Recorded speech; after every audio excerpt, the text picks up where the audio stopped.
Bueno, arrancamos QR, bienvenidas, bienvenidos, después de Juan Di Natale y todo su equipo aquí en Bravo TV. ¿Por qué decía esto en la acotación a Juan? Porque me parece que hay un momento en la nota con Guillermo Andino, que yo entiendo que no es un colega especializado en política, pero hay algo que tiene que ver con la sensibilidad. Hay algo con situaciones muy, pero muy visibles, donde con muy poquito se podría demostrar un poquito más de empatía o algo más de empatía que creo que se podría haber hecho. Y vamos a arrancar por ahí. Vamos a volver a la entrevista que da hoy Milei con una aclaración. Yo creo que son muy interesantes las entrevistas del presidente, estas últimas entrevistas. ¿Por qué? Porque el presidente, creo que lo venimos diciendo en QR, le hace un gran favor al análisis político y sobre todo un gran favor especialmente a aquellos a quienes se oponen a las políticas de Milei, porque deja muy en claro cuál es su proyecto. Y limpia la hojarasca y deja en claro cuáles son esas decisiones, cuál es el resultado electoral que él efectivamente espera, qué es lo que viene, cuál es el núcleo de su modelo, y nos permite eso, volver a discutir modelos. Pero antes, miren este fragmento donde Milei, yo creo que no es que finge demencia, porta una cara de piedra que hasta acá, que se va superando momento a momento. Escuchen. Por ejemplo, me dijeron que iba a cerrar las universidades. Sí. ¿Están cerradas? No. Siguen. Dijeron que iba a cerrar los hospitales. ¿Están cerrados? No. Es decir, fíjese, todas las cosas con las que amenazaron, ninguna es cierta. Y sin embargo siguen asustando a la gente con eso. Sí, ahora, para que esto salga, presidente, usted necesita mayor volumen en el Congreso. Autodefinido como bilardista, ¿qué sería un buen resultado el próximo domingo? Por ejemplo, uno que me asegure el tercio en la Cámara. Eso es un buen resultado. Claramente tiene dos momentos esta parte de la entrevista al presidente. Vamos a ocuparnos de lo primero. Dice, cerré los hospitales y el colega le dice no. ¿Cómo no? ¿Cómo no? Si hay un desfinanciamiento brutal, lo único que no hace es poner el cartel de cierre el presidente o el gobierno. ¿Pero qué es cerrar si no de financiar los hospitales con lo que le está pasando al Garrahan? Dice, cerré las universidades. No. ¿Cómo no si no hay rector universitario que no diga que está en riesgo el próximo semestre? Y que si están funcionando es por obra y gracia o de los docentes, de los estudiantes, de los médicos, de los administrativos de los hospitales. No hay otra razón. La única razón para que estén funcionando universidades y hospitales es por los laburantes. Es por los laburantes. Esto está pasando, o pasó hasta algún momento nada más, un cacerolazo en las puertas del Garrahan después de que hoy, igual que se hizo con discapacidad, se promulga la ley del Congreso que insiste con el financiamiento, la emergencia en pediatría, la emergencia universitaria, igual que pasó con discapacidad, insisto, dice, pero no lo vamos a aplicar hasta que el Congreso no nos diga de dónde van a salir los recursos. Y el presidente dice, vieron, era mentira, los estaban asustando con que yo iba a cerrar hospitales y a cerrar universidades. Y están abiertos porque están sobreviviendo. Están en terapia intensiva, sobreviven por el esfuerzo de laburantes y de las comunidades que están allí. No hay otra razón. Y ahí es donde el colega es cómplice también, porque no puede responder no. Y no era muy difícil. Era decir, bueno, presidente, no lo cerró del todo, pero la verdad es que hay plazas llenas, desde su gobierno, muchas plazas llenas reclamándole, por supuesto, porque desfinancia y porque están pendiendo de un hilo. Y después que se arregle el presidente en la respuesta. Hay otro momento interesante en ese mismo fragmento sobre el que venimos insistiendo. ¿Qué es ganar en la elección para el gobierno? Porque la discusión del domingo de la noche va a ser esa, la disputa va a ser esa. Hoy nos va a cortar Martín Granowski qué pasó al final respecto de cómo la justicia electoral dice que hay que narrar el resultado electoral. Hay novedades. El gobierno quiere o quería, como tiene representación de la Libertad Avanza en todos los distritos, en los 24 distritos, cree que se lea todo junto, la sumatoria de todos los votos. Porque el gobierno le importa mucho decir de mínima que no perdió o que no perdió por escándalo. ¿Para qué? Ahora lo vamos a hablar. Pero tiene que lograr alguna medida que le dé un poco de aire y que lo sostenga el apoyo de los Estados Unidos. No solo el apoyo de los Estados Unidos, el apoyo del resto de las fracciones políticas aliadas intermitentes al gobierno, que puedan decirle a su ciudadanía, bueno, lo vamos a acompañar en el segundo mandato, en la segunda parte de su mandato al presidente. si es una derrota electoral muy, pero muy fuerte, va a ser difícil hacer ese acting, por más que quieran, por más que se acuerden encima con las ganas que tienen de apoyar el modelo del gobierno, sobre todo las reformas. ¿Recuerdan lo que dijo Scott Bessent cuando anunció los 40.000 millones de dólares de apoyo a la Argentina? Nosotros destacamos un párrafo especial que también pasó bajo radar, que es este. Una victoria para el gobierno implicaría mantener un nivel de bloqueo sobre cualquier política negativa para que el presidente pueda vetarlas. Por lo tanto, no se trata de una cuestión electoral, sino de una cuestión política. La Argentina tendrá el respaldo de Estados Unidos mientras continúe con estas políticas. También acá hay un montón de cosas, ¿no? Hay un condicional. Mientras pueda continuar con estas políticas. ¿Cómo podría o cómo no podría? Bueno, si el resto del esquema político argentino no lo acompaña. Y sobre todo algo muy importante, que es si la situación social también lo espera el presidente con más ajuste. Pero en el principio lo que dice es, tiene que lograr que no poder vetar todas aquellas iniciativas que salgan del Congreso y que vayan en contra de la reforma que quiere hacer el propio Milei.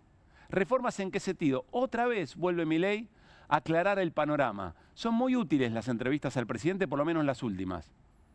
Le pregunta Andino sobre el modelo, sobre qué sería ganar y con quiénes, y Milei dice esto. Ser el próximo domingo La Libertad Avanza frente al kirchnerismo. Digo porque hay partidos de gobernadores ahora, Santa Fe, Córdoba, que son opositores al kirchnerismo. ¿Qué le diría a los votantes de esas provincias? A ver, lo importante es, digamos, si vamos en el camino correcto, es decir, el camino correcto ¿qué es? La reforma laboral, la reforma impositiva, bajar la carga fiscal, desregular, abrir la economía. Digo, esa es la agenda, esa es la agenda del futuro y la que va a ser grande en Argentina. Nosotros consideramos que quien mejor representa esa oferta somos nosotros, que somos además, la hemos planteado como base de la campaña. Y son agendas en las que confía que otros sectores de la política nacional lo acompañen eventualmente. No lo acompañarán en todas esas cosas que son muy groseras, que ya la gente le dio la espalda. Ahí habrá matices, pero esto que es neurálgico, esas triples reformas, las reformas estructurales, dice Milei además que son la agenda del futuro. Ah, mirá vos, ¿nunca se intentaron esas reformas en el pasado? ¿Acaso las famosas 4M de Carlos Heller, Martínez de Hoz, Menem, Macri y ahora eventualmente Milei, no tienen en el eje esencial de su modelo estas reformas? Desregulación económica, reforma laboral, que quiere decir quitarle menos derechos a los trabajadores, comer y descomer, diría el secretario de Empleo de Macri, Ponte, ¿se acuerdan? Poder despedir como se les da la gana, casi sin costos. Y la baja tributaria, ¿qué se piensan que va a ser? Mayor carga tributaria para los que más tienen, para repartir un poco mejor la situación y más recaudación del Estado y más prestaciones del Estado, o menos carga para los más ricos y más ampliar la base impositiva, dice el gobierno. ¿Qué significa ampliar la base? Bueno, que los que están abajo de todos son los que más van a pagar. Y eventualmente, si se cobran menos impuestos, el ajuste va a ser más necesario. Eso no es agenda del futuro, eso es agenda del pasado. Es un cuento conocido, ya se hizo muchas veces. Entonces Milei nos ayuda a preguntarnos, che, ¿quién apoya esto?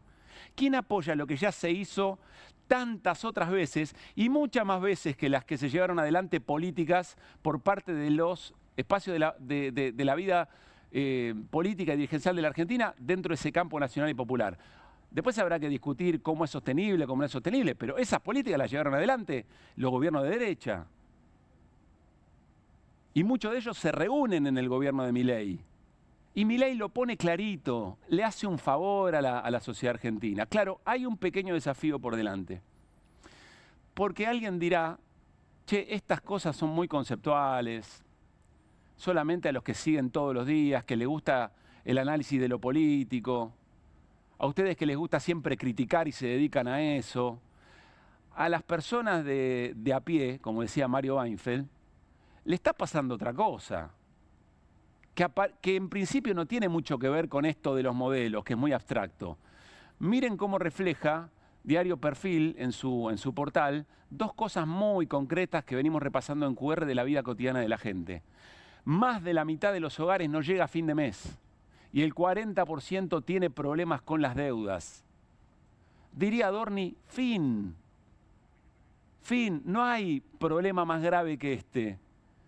Que cuando terminás de pagar el alquiler y pagar todos los gastos corrientes no te alcanza más la plata y eso lo tenés que hacer del 1 al 10.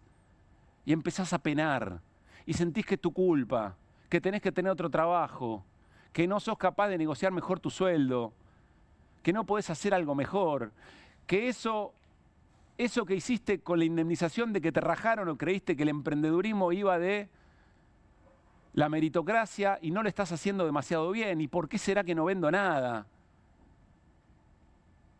O el endeudamiento que implica que vos sabés que tenés que pagar una cuota de deuda, pero ya no sabés cuánto debés, perdiste la cuenta de cuánto debés. Eso implica una angustia, una afectación de la salud mental. Y quizá lo que nos está pasando, y ahí la dirigencia política tiene mucho para hacer, también los medios de comunicación con honestidad intelectual, unir esto que le está pasando a las familias con la discusión de modelos. Porque quizá de esa manera, yo no digo que tenemos que elegir determinada cosa, pero si podemos relacionar una cosa con otra en años electorales, entonces nos podremos dar cuenta qué políticas llevan a determinada situación de las familias, de la gente de a pie, y cuáles llevan a otra situación bien distinta. Miren los datos del consumo. Ayer los compartíamos con Hernán Lecher. Sentia es la consultora, son consumos corrientes, alimentos y productos de limpieza o productos de aseo personal. Miren los promedios. La línea de arriba es hasta el 2023. La línea de abajo son los 2 años de Milei. Nadie dice que lo anterior funcionaba todo perfecto, pero estas comparaciones te permiten comparar modelos. ¿Qué es comparar modelos? Comparar políticas públicas, decisiones de los gobiernos. Miren el consumo que había en el 2023 promedio y miren lo que está pasando ahora. ¿Qué quiere decir? ¿Que lo anterior estaba bien? No, no estaba bien. De hecho, por eso pierde las elecciones el gobierno anterior. Porque había laburo, había trabajo registrado, pero los salarios eran de pobreza. Ahora miren a dónde nos llevaron las políticas de Milei. Pensábamos que íbamos a mejorar, pero estamos empeorando. Acá se rompe el mito de los 12 millones de personas que salieron de la pobreza y 6 millones que salieron de la indigencia. Es muy llamativo, son 6 millones de personas que dejan de ser indigentes sin consumir alimentos o productos de consumo masivos varios. Llamativo. Y de vuelta, tratar de unir los puntos entre modelos, entre distintos tipos de políticas y las consecuencias que tienen en nuestra vida cotidiana y ver qué dice cada sector de la política, qué le apoyarían y qué no le apoyarían a Milei. Puede ser un ejercicio muy interesante para estas elecciones y para lo que venga. Porque para un grupo de gobernadores, para un grupo de dirigentes políticos que le aprobaron, por ejemplo, la ley de bases al gobierno, pero después sí se dieron cuenta que sus bases le reclamaban, che, con la discapacidad no, che, con las universidades no, che, con la salud pública no. Tienen la posibilidad en esta elección de ir contra Milei. Es decir, gambetean la demanda, ¿no? Gambetean el enojo de sus propias comunidades. Pero a continuación después pueden trabajar con el gobierno. Si es que están de acuerdo eventualmente con que esas son las reformas ya aprobadas durante tantos años atrás y que generaron peor calidad de vida, presentarlas como una novedad y que definitivamente el famoso ahora sí. Ahora sí.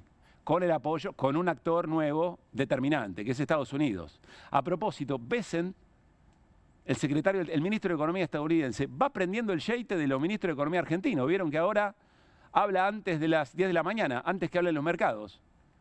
Debe tener una alarma que dice, che, momento de tomar decisiones en Argentina, de hacer algún tipo de anuncio para que los mercados aguanten. Ahora hablaremos con Guido Bambini. Arrancamos QR y arrancamos como siempre con las voces del día. Dale. Están hipotecando el futuro de los argentinos. Argentina le debe al Fondo Monetario más del 10% de su PBI. El país que le sigue es un país en guerra como Ucrania. Ojo que muchas veces esas son cosas con golpes de efecto. Mucho de eso, digamos, fue también generado desde una encuesta trucha.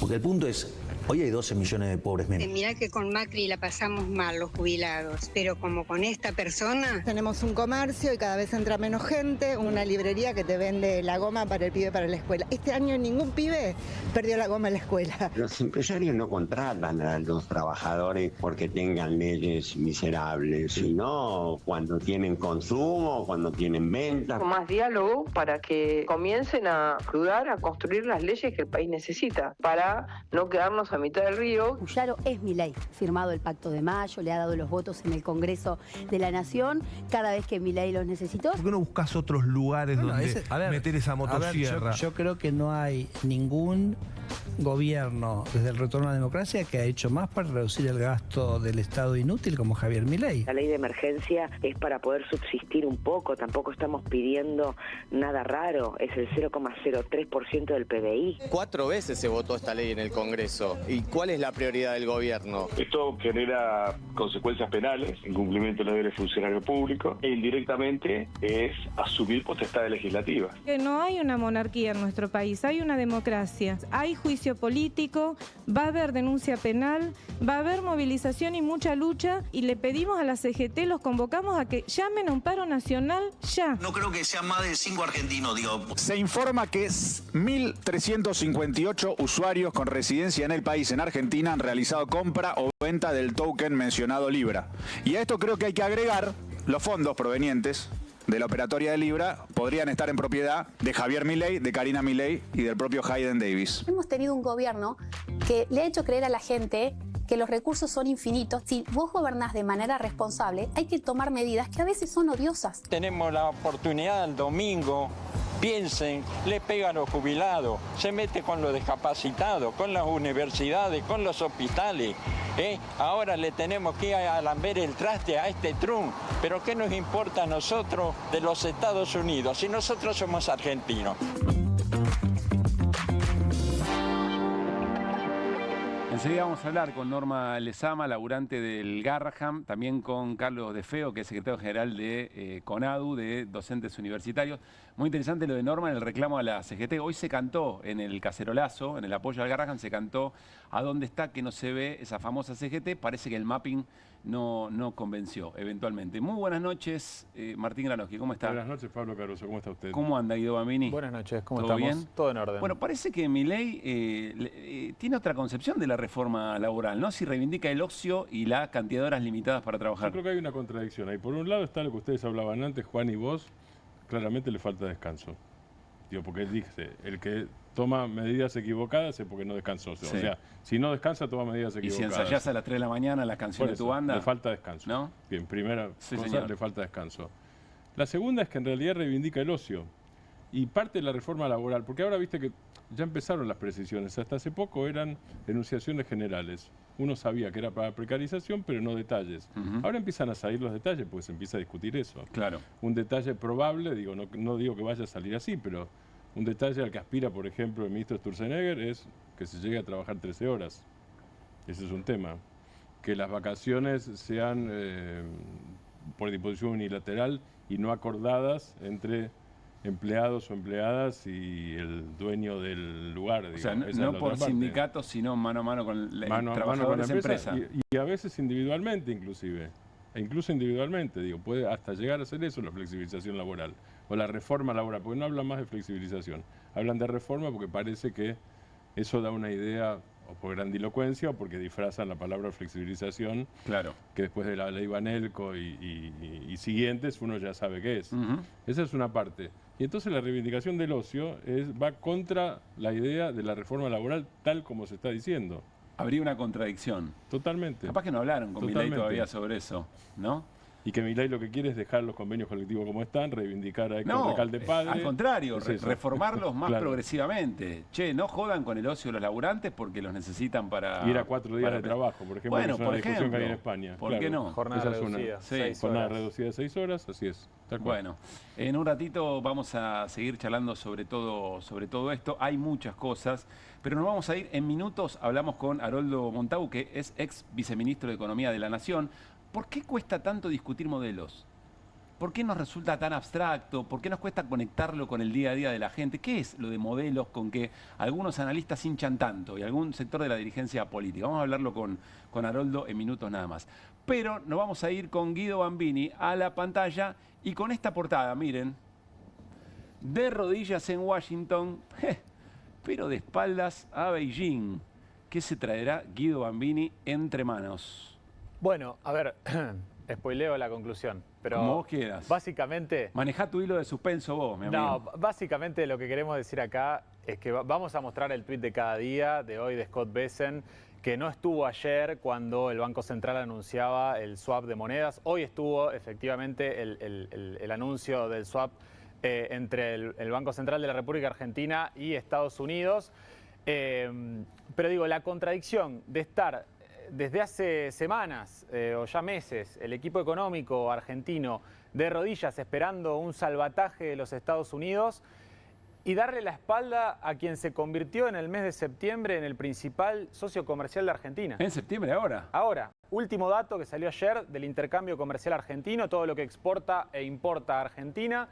Por primera vez, bueno, si vienen alternando, pero digo, en el mes de septiembre desplazó a Brasil como principal socio comercial la República Popular China, no así en el acumulado del año, pero viene ganando a peso, insisto, en el intercambio comercial argentino, Brasil, mientras que desde los últimos años Estados Unidos viene cayendo, viene perdiendo participación en el intercambio comercial argentino. O sea, me parece muy importante en términos de la estrategia geopolítica del gobierno, la falta de pragmatismo, ¿no? De ningunear o de no poner sobre la mesa, digo, la importancia tanto de China como de Brasil, los principales socios comerciales. En la casa matriz del gobierno, del Ministerio de Economía en Estados Unidos, se infartan con todo esto, ¿no? Sí, sí, sí. No le cuenten, que Bessent no esté mirando QR en este momento, por favor. Bueno, vamos a los anuncios del día de hoy. Dale. Vamos a ver qué pasó hoy, insisto, tuiteó nuevamente el secretario del Tesoro de Estados Unidos en un tuit muy largo. Mirá la hora, antes de ir a hablar. Sí.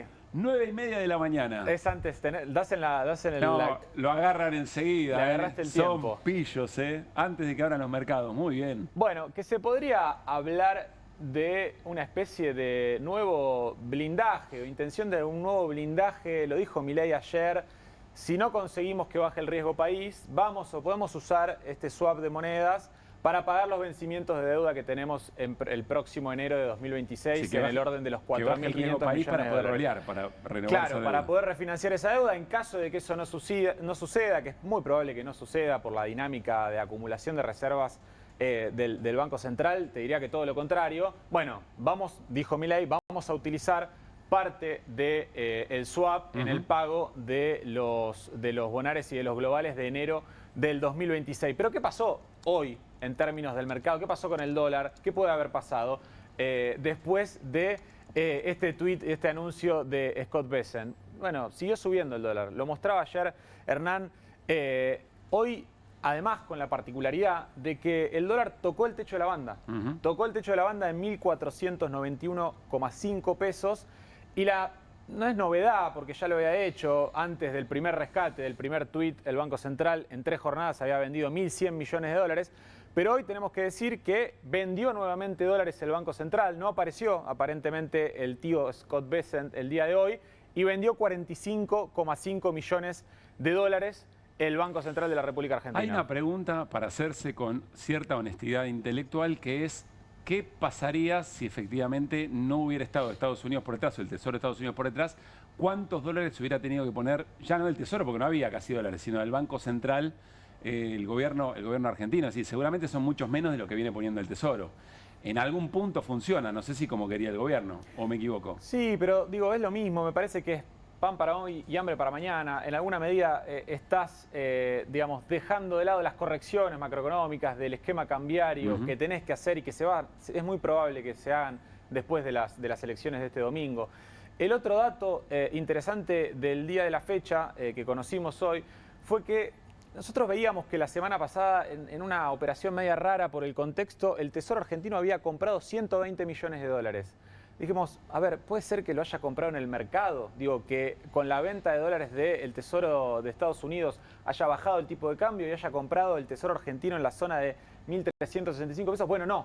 Le compró al Banco Central para hacer frente a pagos de organismos internacionales, descapitalizó el Tesoro argentino al Banco Central, le compró 120 millones de dólares y es una muy mala señal hacia adelante. La mayoría del monto es una mala señal. Es una muy mala señal porque, digo, este nuevo préstamo, estos 14.000 millones que ya desembolsó el Fondo Monetario Internacional, en donde se los transfirió al Tesoro, al Banco Central y a cambio el Banco Central le dio estas letras intransferibles. Bueno, parecería que estamos viendo el proceso inverso con esta señal de descapitalización del Banco Central. Segundo punto que está dando vuelta en el mercado, vamos a la siguiente placa, es algo también que se suma o que se sumaría a este swap de 20.000 millones de dólares, que es el crédito que se está negociando por otros 20.000 millones de dólares, que hay que ver a qué tasa, porque la verdad que estos créditos con bancos privados, estos repos, como se los conoce, ya los hizo el gobierno a principio de este año, hizo uno por 1.000 millones de dólares y otro por 2.000 millones de dólares, y la verdad que no siguió con esta dinámica por la tasa de interés. Era muy alta. Era muy alta la tasa de interés. Entonces, primer punto eso, tenemos que ver a qué tasa de interés sería esta nueva deuda por 20.000 millones de dólares. Y no se llega a leer muy bien el párrafo que destaco, pero básicamente lo que destacamos es que los bancos que estarían detrás de este esquema, el Citi, el JP Morgan, están preguntando por las garantías, básicamente. Digo, si no la pone el Tesoro argentino, ¿con qué me quedo? O sea, si el Tesoro no llega a tener plata para pagar, ¿quién me cubre? Claro. ¿Cuál es la cobertura? Efectivamente. Y ahí se me ocurren, acciones de YPF, Fondo de Garantía de Sustentabilidad, el Banco Nación, bueno, diferentes alternativas que pueden aparecer sobre la mesa. Y también es interesante que estos bancos destacan o le plantean a Estados Unidos, a Washington, le preguntan, bueno, ¿ustedes van a ser garantes de este préstamo? Si no tenemos garantías del Estado argentino, ¿va a ser el actual Ministerio de Economía, que es el que tenemos, el que está en Estados Unidos, el que ponga la garantía de que si no paga el Tesoro argentino, se ejecuta alguna garantía estadounidense? Bueno, lo dejo sobre la mesa como algo interesante. Con lo cual, eventualmente, esto sigue siendo anuncio categoría humo. Sí, hasta ahora. Porque hay una intencionalidad para generar determinado tipo de efecto, pero después cuando empiezan a preguntar, che, ¿cómo es esto? Lo propio que van a hacer un negocio con esa deuda, bueno, ahí aparece como mucho silencio. Nada concreto. Lo que anunciaban ayer también de los bonos por educación, hoy la verdad que nos desayunamos o arrancamos el día viendo que el presidente nuevamente promulga la ley de financiamiento educativo, pero vuelve a mandar el proyecto al Congreso en el sentido, o le exige al Congreso que le muestre, que le plantee de dónde salen las partidas presupuestarias para poder hacer frente a estos costos. Bueno, y me estás diciendo que paralelamente con lo que te ahorres en términos de tasas de interés por este cambio de deuda que generarías con organismos internacionales, lo vas a aplicar a la educación y no promulgás la ley de financiamiento educativo. Es llamativo, por lo menos es llamativo. Y vamos así a lo siguiente que te quiero mostrar, que básicamente da cuenta de lo que te decía al principio, de cómo China, en septiembre de este año, último dato, se ha vuelto el primer socio comercial argentino desplazando a Brasil. Fíjate cómo crecen las exportaciones en términos interanuales, 200%. Esto tiene que ver con las ventas del sector agropecuario, producto de la baja de las retenciones 0% para juntar dólares. Y también cómo crecen las importaciones ahí, sobre todo de bienes de consumo, un 31%. Si ese saldo menos 523... El saldo de la balanza comercial es negativo para la Argentina. Sigue siendo negativo para la Argentina. ¿Y es positivo respecto a Estados Unidos? Sí, levemente positivo. Está bien. Respecto a Estados Unidos. Pero si Estados Unidos va a operar directamente sobre nuestros intercambios comerciales o nos va a ayudar de determinada manera, yo me imagino que va a querer corregir eso. Bueno, ya sí, es probable más allá. Y porque si no los productores estadounidenses con quien competimos le van a tirar la bronca. Más allá de esta cuestión de que dijo Trump, de que aparentemente importaría más carne argentina para bajar el precio local en Estados Unidos de la carne, es lógico pensar que los aranceles del inicio de la gestión de Trump buscaban generar un mejor balance, valga la redundancia, de la balanza comercial para el país del norte, totalmente. Vamos a la siguiente y me detengo en dos cuestiones. Para ver la tendencia que yo les decía, fíjense, esto es un informe de Argendata, de Fundar. Fíjense en rojo cómo crece a lo largo de los años. Estas son las exportaciones. Pasa lo mismo con las importaciones y podemos decir que de la misma manera con el intercambio comercial argentino. Fíjense cómo crecen las exportaciones y el intercambio comercial argentino en general de Asia, traccionadas en gran medida por China.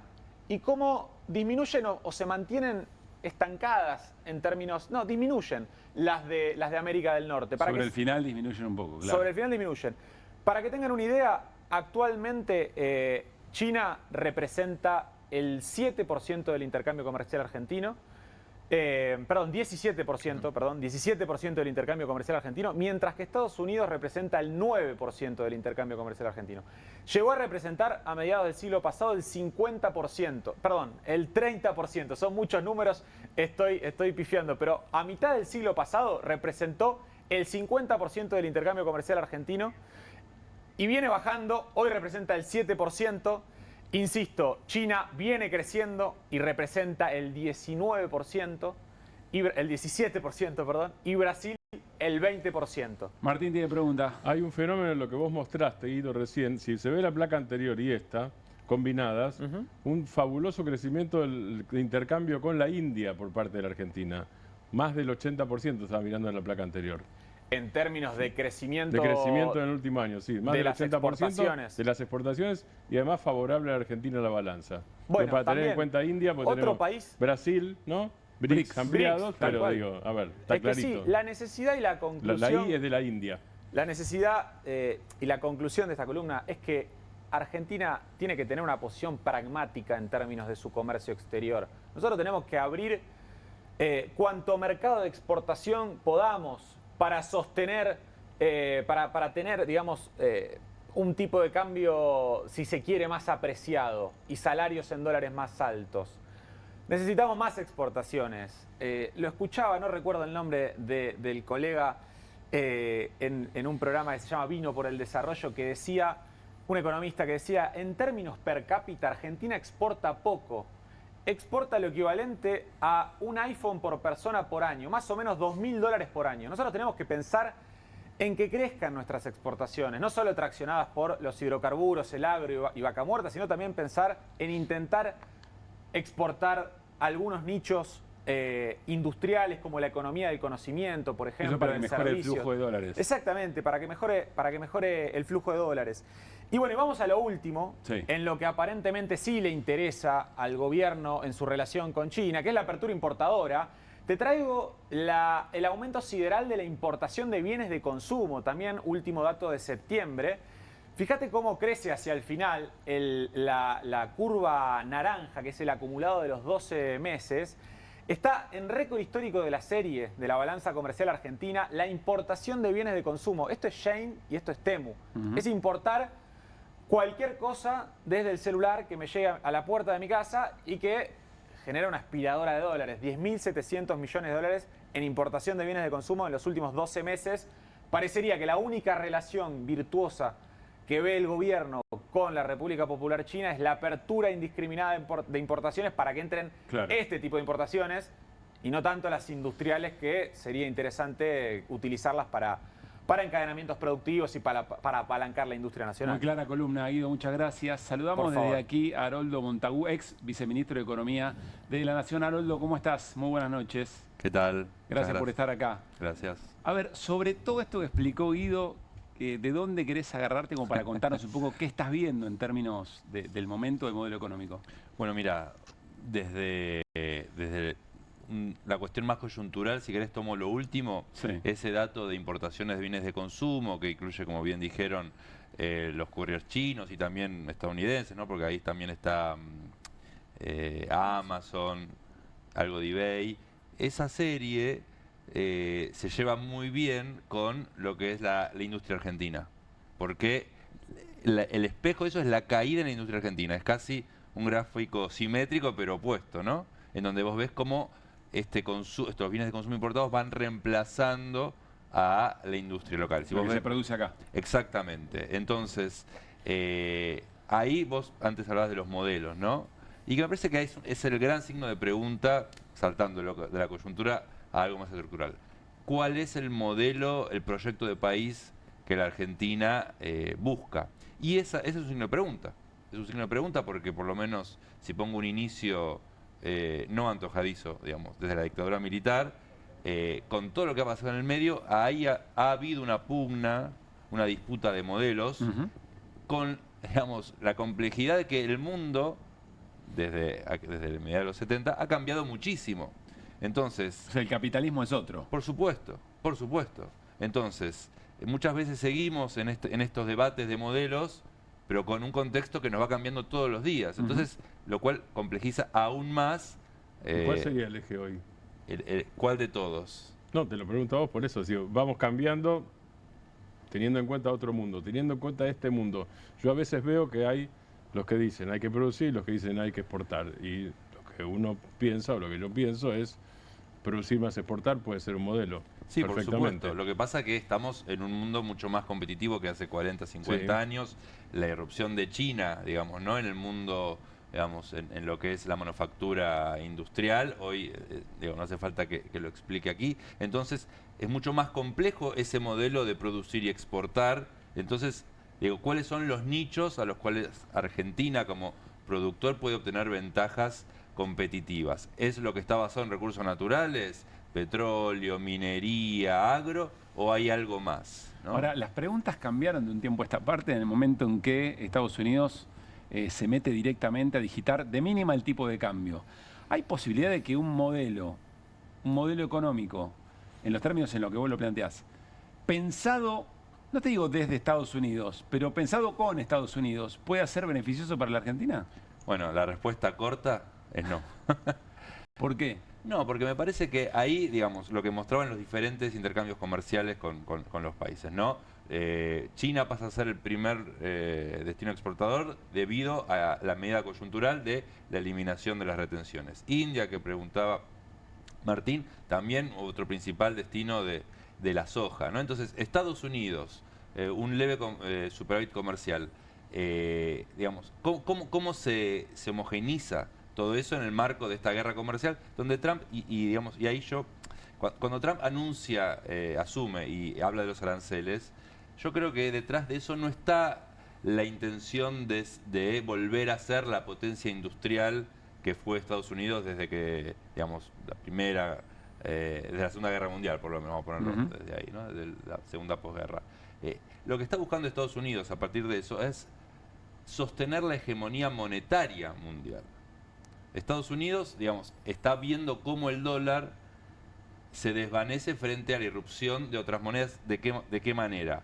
El dólar pierde fuerza como la moneda que se transan los bienes internacionalmente. El sudeste asiático ya comercia con China en yuanes. Si de repente tu maquinita deja de ser tan importante. Entonces, digo, detrás de esta parafernalia de aranceles y bueno, volver a ser la potencia industrial que fue, me parece que, o por lo menos yo entiendo que está esta idea de no perder esa hegemonía monetaria de la cual ha gozado y con la cual podrá darse el lujo de seguir imprimiendo y tener déficits comerciales y no tener los problemas que tienen otros países. A ver, Haroldo, parece haber un consenso inédito desde las miradas económicas más heterodoxas hasta las más ortodoxas, de que este esquema, digamos, cambiario, etcétera, etcétera, de tasas de interés, etcétera, no aguanta, es absolutamente es insostenible. Insostenible, sí.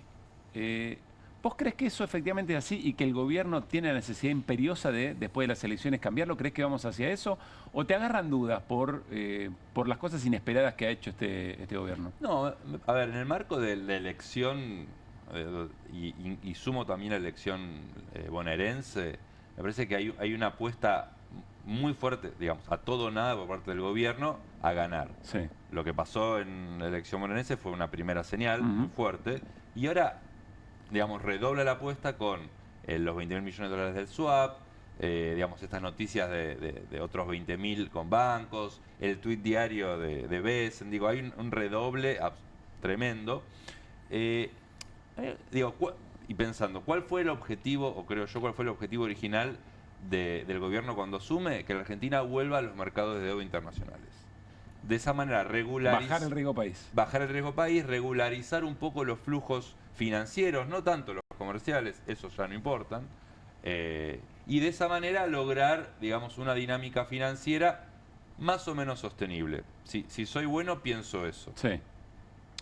¿Qué pasa? Eso no lo lograron por tremendos errores, vamos a decirlo, o mala praxis de política económica.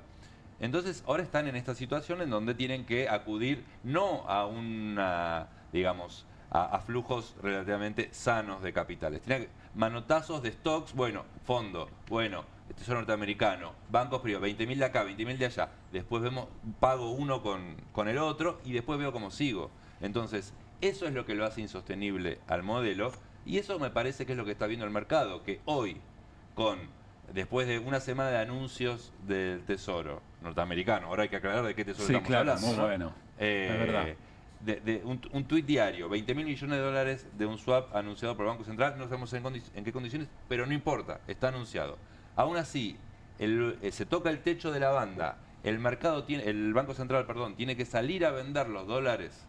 El Banco Central tiene que salir a vender los dólares que le prestó el FMI para estos casos, o sea, rompieron el cristal, ante la emergencia rompa el cristal, lo rompieron y empezaron a vender esos dólares. No sabemos si además el Tesoro norteamericano intervino, como lo vino haciendo en la semana pasada. Entonces me parece que los mercados financieros pueden ser miopes, pueden ser cortoplacistas, pero no son estúpidos, digamos. Puedo tener otras críticas respecto a los mercados financieros. Entonces están viendo todo esto. Entonces dicen, bueno, mirá, a pesar de todo esto, no estás en línea o no estás en el camino a regularizar. Y entonces, con lo cual, financieros. indefectiblemente vas a un reseteo del esquema económico. Me parece que, en las condiciones a las cuales se llega a la elección es de un nivel, salvo que haga una muy, muy buena elección, salvo y que, pareciera, no guiándome por encuestas, pero, por lo que uno, por lo que uno charla con la duda parece ser qué tan mala es para el gobierno, ¿no? Si saca menos de 35, que también hay que ver cómo se contabiliza ese resultado, pero me parece si el domingo a la noche la sensación es de que no fue bueno, el lunes va a estar difícil. Bien. ¿Guido? Sí, Haroldo, ¿cómo ves hacia el resto del año o el año que viene la actividad económica, en este marco de tanta volatilidad de tasas de interés? ¿Cómo le ha pegado a la actividad económica que está planchada? Mira, empiezo por el ahora. El segundo semestre que empezamos a transitar ya hace un par de meses, pero recién ahora estamos viendo los datos, es un poco, como yo digo, la verdad de la milanesa, porque el primer semestre del 25 comparaba con un muy mal primer semestre del 24. Había un efecto estadístico que te hacía crecer al 7, al 8, al 6, tasas chinas. Bueno, segundo semestre del 25 actual compara con un segundo semestre del 24 que fue un poco mejor. Entonces ya vemos tasas de crecimiento de cualquier variable de actividad que tomes mucho más modestas, 3%, 1%, 0% en algunos casos. Entonces, pensemos que el FMI arrancó la proyección para el 25 en 5,5, ya la bajó a 4,5. Agrego un dato, sin querer ponerme muy técnico. El envión que dejó el año 2024 en términos de actividad económica, el arrastre estadístico como se lo conoce, es de 4,4%. Y este año el FMI ya proyecta 4,5. Entonces, fue solo envión del año pasado. Más que crecimiento es rebote. Es un rebote, pero ni siquiera. Es el efecto estadístico del año pasado, el envión, el arrastre del año pasado y nada de este año. No. Porque se lo debemos a la dinámica del año pasado. Con lo cual, año que esto viene, se traduce en lo mal que la está pasando la gente. Absolutamente. Y en los indicadores, de actividad de la economía real, que los retos que agarremos cualquiera y ninguno está dando bien. Un día le van a repreguntar esto al gobierno cuando Milei diga va todo fenómeno, estamos creciendo, se arma un despelote, ¿no? Y lo que pasa que es eso, ¿no? Uno puede torturar los datos, pero por eso es necesaria la explicación de, ¿qué estamos comparando?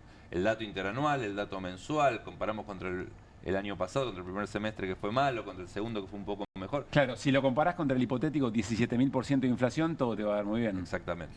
Bien. ¿Y Martín? Pablo hablaba al principio de por qué no se habla de modelos y así empezó la conversación con vos. ¿Cómo juega el tema del ingreso ahí? El tema del ingreso, la sustitución de importaciones. Yo sé que todo esto puede sonar antiguo, pero no tenés por qué pensarlo igual que en 1946, por supuesto. Absolutamente, no. ¿Cómo se pensaría hoy las dos cosas? Ahí me parece que hay un tema fundamental y que, de nuevo... Ingreso popular hablo, ¿no? Ingreso de pymes. Totalmente. Sí. Y me parece que no está saldado si el ingreso, los salarios populares, son un elemento que impulsa la demanda, que impulsa el mercado doméstico, o son un costo. Todavía no resolvimos ese dilema. Entonces, vos ves un sector, obviamente, un sector empresario que dice, yo Yo quiero que todos los demás empresarios paguen mucho, pero yo quiero pagar poco. Porque, digamos, tributan al mercado doméstico, al mercado interno. Y Argentina, dentro de la región, tiene un mercado doméstico importante. No es Brasil, que tiene 200 millones de personas, pero comparado con otros países tiene un mercado doméstico, un mercado interno, ¿no? Importante. Sí. Entonces, también dentro de este debate de modelos, bueno, tenemos que definir el ingreso, el salario. ¿Es un costo o es un elemento que dinamiza la demanda, que dinamiza el mercado interno? Bueno, y cuando tengamos eso resuelto, ahí vamos a poder de nuevo traer... ¿Y para vos cuál es? No, me parece que, digamos, en el marco de que la Argentina tiene un entramado industrial muy orientado al mercado interno, tiene que ser un elemento de la demanda, dinamizador de la demanda. Obviamente, ¿no? Y agrego algo al debate, ¿no? Porque estábamos viendo los datos del comercio exterior, que, digamos, coincidimos en que tenemos que tener más exportaciones, más exportadores. La cantidad de empresas que exportan está fija hace muchos años. Pero sería en vano aumentar nuestra exportación, aunque sea de agro, de minería, de energía, si vemos que es lo que está pasando ahora con la formación de activos externos, mal llamada fuga de capitales, o llamémosla fuga de capitales. Sí. Entonces, si seguimos exportando y haciendo política para hacer crecer nuestras exportaciones, pero por otro lado damos rienda suelta a poder extraer esos dólares del sistema, bueno, ¿de qué nos va a servir todo eso? Haroldo, la última, ¿cuál te parece que es el mayor desafío de la oposición real, la que plantea otro modelo, el mayor desafío para explicar esa alternativa en este momento? Que le crean primero y más importante, tener esa alternativa, que me parece que, digamos, en la oposición no está tan claro todavía, digamos, ¿no? Y me parece que falta esa idea. Sabemos de la oposición que se opone al modelo de Milei. Sabemos cuáles son los no. Bueno, pero ¿cuál es la propuesta propia? Digamos, no puede partir todo desde la negativa. Ese es el punto de inicio y el punto de unión y de consenso. Bueno, ok, hacia adelante. ¿Cuál es el modelo que se plantea y cómo se va a hacer? Ya no hablar de trazos gruesos. Ya no alcanzan los trazos gruesos. Ahora hay que decir, esto lo voy a hacer de esta manera. Ya no alcanza a decir, el Estado es importante y el salario es un dinamizador de la economía. Exactamente. Hay que contar cómo se va a hacer. Y hay sectores de la oposición que lo están haciendo, solamente lo aclaro. Bueno, y también hay que decir, bueno, ¿y qué vas a hacer con los dólares? ¿Cómo vas a superar la restricción externa? Ese es el trazo fino. Haroldo, gracias por haber venido. Muchas gracias a ustedes. Bueno, nos vamos a ir a la tanda. Al regresar, Carlos De Feo, secretario general de CONADU, estamos hablando de docentes universitarios, y vamos a hablar con Norma Lezama de la comunidad del Garrahan. ¿Por qué? Porque se estuvieron movilizando todo el día, incluso con paro, y porque hoy el gobierno les dijo, bueno, acá tienen la promulgación de eso que insistió el Congreso, superando mi veto, pero no lo voy a promulgar, no lo voy a aplicar, porque quiero que me digan de dónde sale la plata. Después de la tanda hablamos con estos protagonistas. Movete a las promos que querés. Movete a las promos que buscas. Movete a Credicop. Las mejores promos de ahorro en supermercados y ahorro en combustibles todas las semanas pagando con los medios de pago Credicop. Más promos como estas, movete a nuestras redes. Movete a Credicop. Movete a un banco distinto. Banco Credicop Cooperativo. La banca solidaria. ¿Pensás que las subastas no son para vos? Son para todos, porque podés comprar y vender desde donde estés de manera rápida, fácil y confiable. ¿Querés participar de nuestra próxima subasta?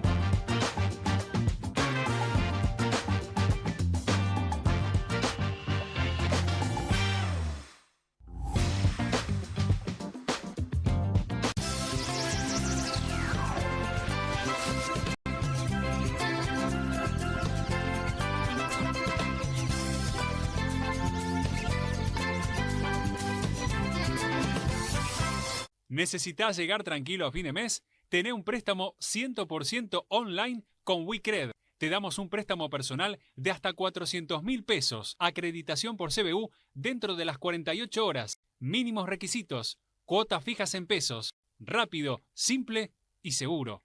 Ingresá ahora en wicred.com.ar. Hay casa, hay freezer, hay helado, hay serie, hay sillón, hay bono helado, hay amigos, hay reunión, hay postre blog, hay cumple, hay bardo, hay mogul helado, hay postre, hay palito, hay helado chocotorta. Hay casa, hay freezer y tus chocolates y golosinas favoritas hechas helado. Vivimos en tiempos acelerados, donde tu teléfono sabe que estás enfermo antes que vos. Un torneo de eSports puede llenar un estadio entero. Un dron puede llevar un pedido y vos seguís esperando el ascensor que no llega. Ya hay autos que se manejan solos y vos todavía te olvidás dónde estacionaste. Ya existe un corazón impreso que latió y vos seguís renegando con el embrague. Es normal no entenderlo todo. Es normal sentir que te estás quedando afuera. La buena noticia es que podés ponerte al día, en un solo lugar, en una sola semana. TechWeek, lo que viene empieza acá. Buenos Aires Ciudad.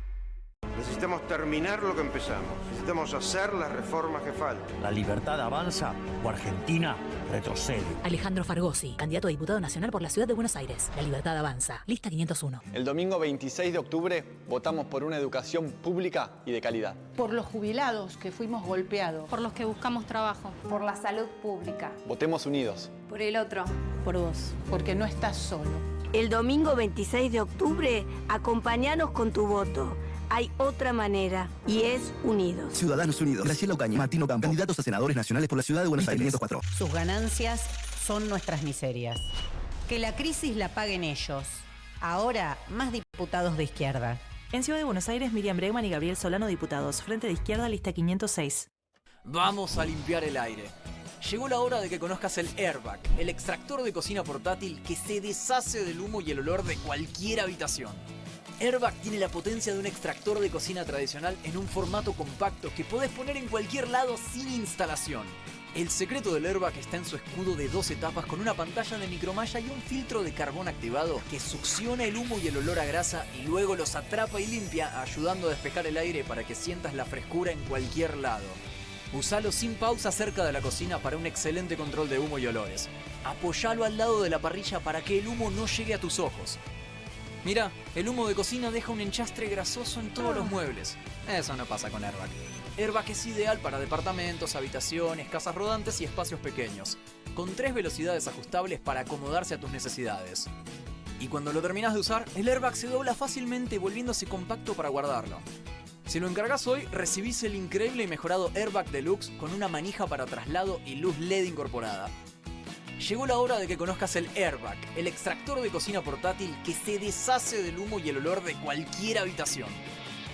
El mejor producto y al mejor precio. Pedí el tuyo ahora. Escanea el QR, ingresa a nuestra página web o llama al teléfono en pantalla. No demores más. Descubrí los productos más novedosos y exclusivos en tvcompras.com. No pierdas tiempo. Aprovecha esta oferta y obtén este fantástico producto de TV Compras. Llama ya. Este 26 de octubre pongámosle un freno al saqueo de Milei. Votá en defensa propia. Votá nacionalismo. En Capital Federal, votá César Biondini, diputado nacional. Frente Patriota Federal.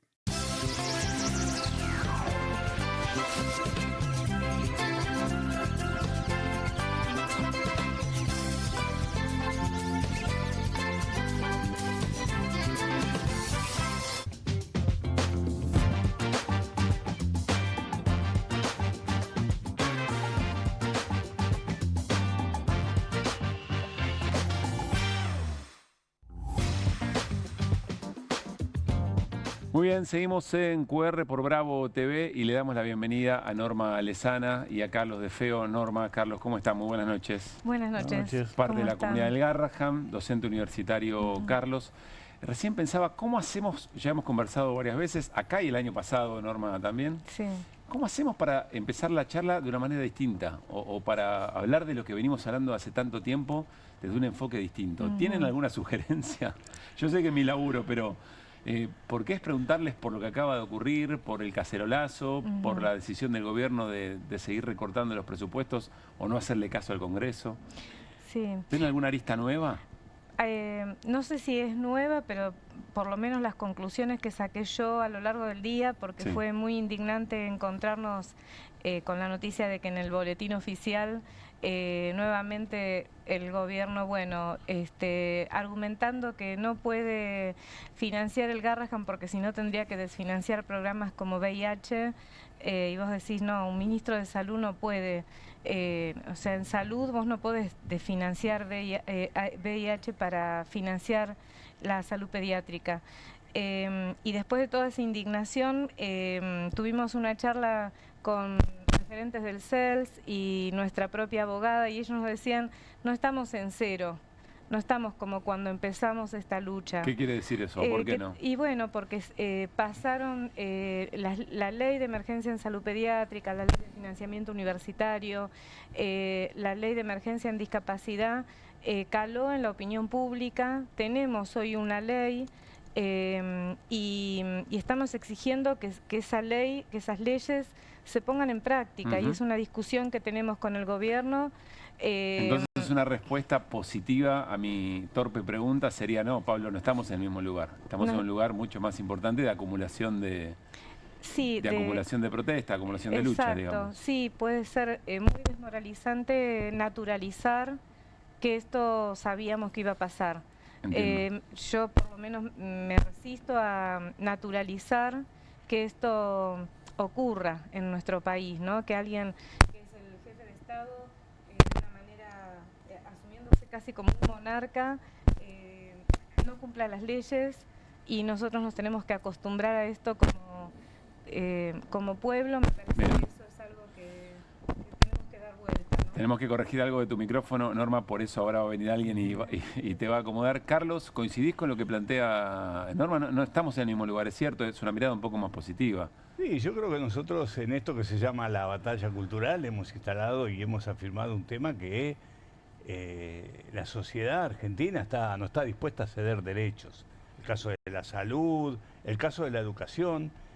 Lo que pasa es que después tenemos una cuestión práctica, que es que el gobierno en una actitud, mesiánica diría yo, que es la que tiene desde el principio, sigue sin abrir ningún tipo de alternativa. Digo, porque hoy nuevamente ayer publicó en el boletín oficial, la ley está todo bien, pero plata no hay. Sí.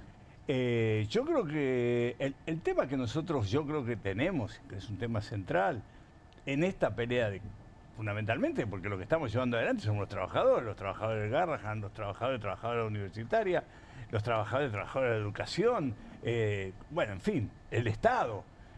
Es que si nosotros no somos capaces de poder configurar un gran frente, nosotros de a uno nos van ganando. Esto es lo que nosotros vemos. Pero eso también hay algo ganado, Carlos. Mientras estamos compartiendo imágenes de lo que fue la movilización a Plaza de Mayo, ¿hay algo ganado en eso o no? Sí, yo creo, pero no alcanza para torcer el brazo de lo que está sucediendo. O sea, no vamos a ver una solución. Yo voy a hablar por la universidad. Quizás estaría bueno que la salud y sobre todo la pediatría de los chicos tuviera, ¿no? Pero yo digo, ¿alguien imagina en el escrito, no sé cómo si es un decreto? Es un decreto, sí. Que promulga la ley. Él dice que hay 1,5 billones de pesos para sostener esa ley de financiamiento educativo, universitario. No nos quieren dar, digo, ¿no? ¿De dónde va a salir eso sin romper el esquema de que el gobierno está llevando adelante? Digo, sin tirarle abajo el déficit cero. Es imposible. Ahora, voy a otra dimensión, en lo que estábamos hablando, pero otra dimensión que no es desconocida, que es el voto. Digo, porque en parte salen las encuestas, y salen conversaciones y sale el análisis. Parte del voto, por lo menos el voto del 7 de septiembre, tuvo que ver con el Garrahan, con el financiamiento universitario y con el tema de discapacitados. Totalmente. Y además libra corrupción, etcétera, etcétera. Y con el día a día económico, sí. El domingo va a ser una gran pelea y yo creo que tenemos la expectativa de que haya una derrota importante. No sé si serán 15, 10 puntos provincia de Buenos Aires, porque si salimos todos decir que son 15, después van a salir 10, decimos que perdimos, cuando en realidad ganamos por 10 puntos de diferencia. Pero creo que va a haber una victoria importante. Ahora, yo creo que seguimos discutiendo estas cuestiones, porque esto está bien, lo discutimos en la calle. Ahora, necesitamos de una unidad mucho más fuerte para enfrentar este gobierno y dar vuelta. ¿Por qué no vamos a ir doblando sector por sector? Porque yo te doy un ejemplo político ahí. Son gente completamente distinta. En el año 2005 nosotros veníamos de todo el menemismo de perder salarios. Los docentes universitarios. Docentes universitarios. Hicimos un paro de un mes. Un mes le hicimos un paro a Néstor Kirchner. Nos dio el 50% de aumento. Ahora era Néstor Kirchner. Hay una decisión política que este gobierno no la tiene. Entonces no es una pelea que nosotros podamos encarar solos, como tampoco la puede encarar Garrahan. Yo digo, quizás lo de Garrahan es más posible porque uno, la empatía con los niños, solamente Milei no tiene, después toda la humanidad tenemos, ¿no? Uno piensa, bueno, pero tiraron los mangos ahí. Ahora, la universidad es una cuestión más compleja. Yo lo que creo, y esto me preocupa mucho, es que nosotros necesitamos una unidad amplia del conjunto de los trabajadores para poder enfrentar esto. Porque ustedes lo ven, hay muchísimos casos de conflictos sindicales que no aparecen en los medios y que se dan todos los días en montones de fábricas, cierre, despido, vacaciones obligatorias, rebajas salariales. Esas peleas tienen que estar unificadas. Y yo creo que hay alguien que las puede unificar, que son la CGT, la Central de Trabajadores. Hoy fue un reclamo, Norma, ¿no? Sí. Vos hablaste concretamente de una convocatoria, un paro general. Sí. Porque les gustaría, perdón, nos no es gustaría, personal. sí, por supuesto. Nosotros pensamos que, y no dejamos de convocar a la Central de Trabajadores en todo el recorrido de lucha que venimos llevando adelante. No los podemos esperar, por eso hemos articulado de manera amplia, sin sectarismos, con un montón de organizaciones de todo el arco político. Inclusive hemos buscado sectores obreros, por ejemplo, hemos estado en la Confederación Argentina del Transporte, nos han apoyado. Venimos de generar una multitudinaria marcha el 17 de julio y otra el 17 de septiembre, articulando con universidad, con discapacidad, con los jubilados. Y creo que después de las elecciones que se va a venir, todos los economistas coinciden en que va a haber otra devaluación y nuestro salario se va a volver a deteriorar. Volvemos a convocar, por supuesto, a la Central de Trabajadores. La CTA en la última movilización del 17 de septiembre estuvo con nosotros. No llamaron a un paro, pero estuvieron. Y creo que de esa manera tiene que ser de nuestra parte como trabajadores y trabajadoras de distintos sectores, que estamos viendo concretamente cómo se pasa por encima de un hospital de referencia nacional, y con todo lo que eso significa, apelar a la Central de Trabajadores para decirle qué están esperando para llamar un paro nacional. Hoy hubo ¿no? un momento, ¿no?, en que se cantaba. ¿Lo tenés, Juli? Ese momento, avísame. A ver, dale, lo compartimos.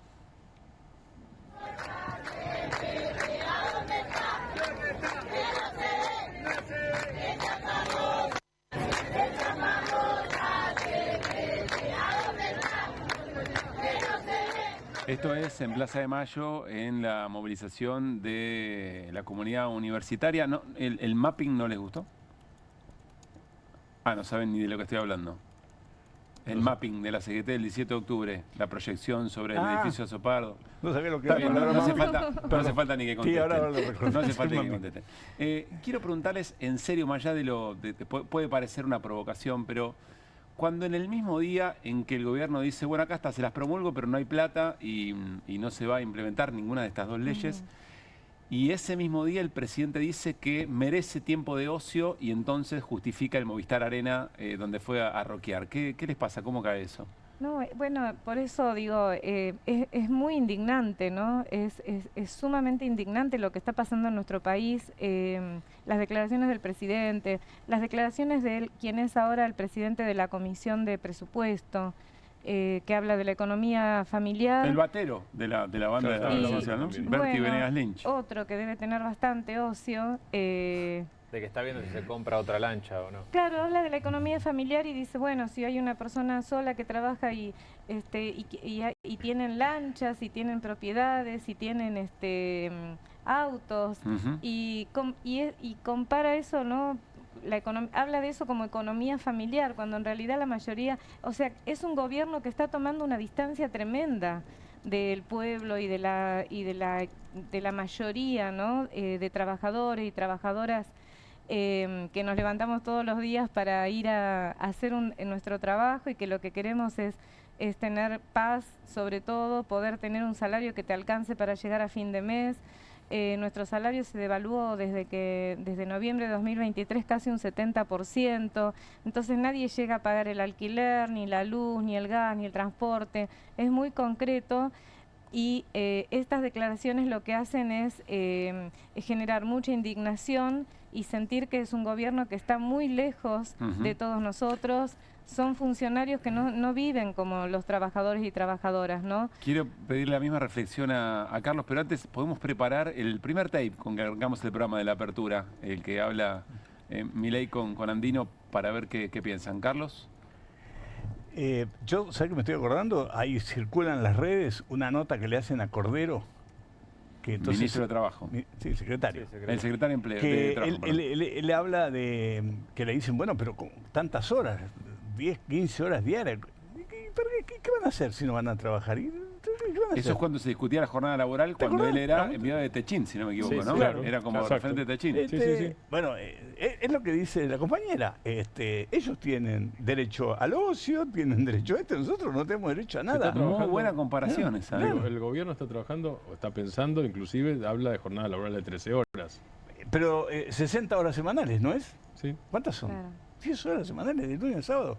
Las horas extra acumulables no te las van a pagar. Después te van a decir, bueno, hoy este domingo andaste a tu casa. Pero claro, tenés razón, hay que confrontar a ese Cordero que decía, pero ¿para qué queda el tiempo? Si no es para laburar, con el Milei que dice, merezco el ocio, me armo un Movistar Arena. Claro, pero vos pensás que si está deshumanizando al trabajador.